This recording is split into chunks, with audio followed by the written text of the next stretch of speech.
যখন 5ই আগস্ট ছাত্র গণ অভ্যুত্থানের মধ্য দিয়ে বাংলাদেশের মানুষের বুকের উপর থেকে জগদ্দল পাথর ইতিহাসের বর্বরতম নৃশংসতম শাসক লেডি ফেরাউন খ্যাত শেখ হাসিনা উৎখাত হলো এবং বাংলাদেশ তার ফ্যাসিবাদ থেকে মুক্ত হলো, ঠিক 5ই আগস্টের একদিন পরে বেগম জিয়াকে হাসপাতালে দেখতে যাওয়ার সুযোগ আমার হলো এবং সেখানে ডক্টর জাহিদ সাহেবের বদান্যতায় দীর্ঘ সময় একান্ত সাক্ষাতে ওনার সঙ্গে কথা বলার সুযোগ হলো।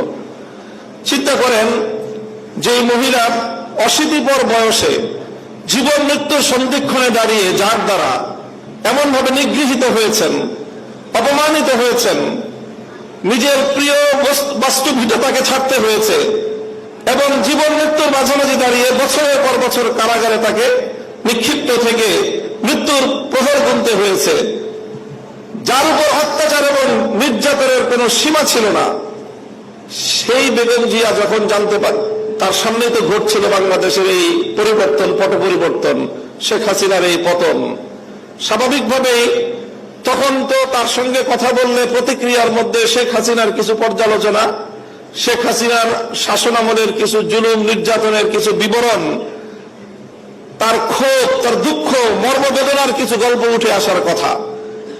আমি বিস্ময়াভিভূত হলাম।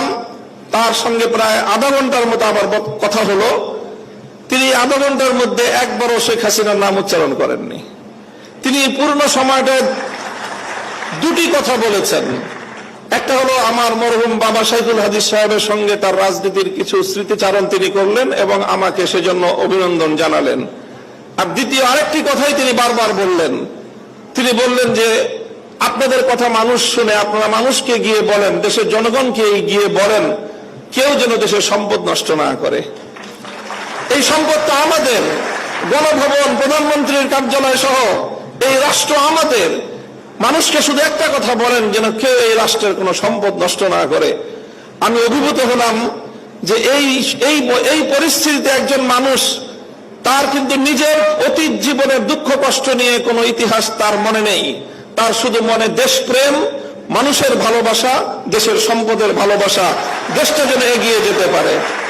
আমি মনে করি যারা জাতীয়তাবাদী রাজনীতি করেন, জাতীয়তাবাদী দলের, আপনাদের সকলের আপনাদের নেত্রী থেকে এই দেশপ্রেমের শিক্ষা গ্রহণ করা উচিত।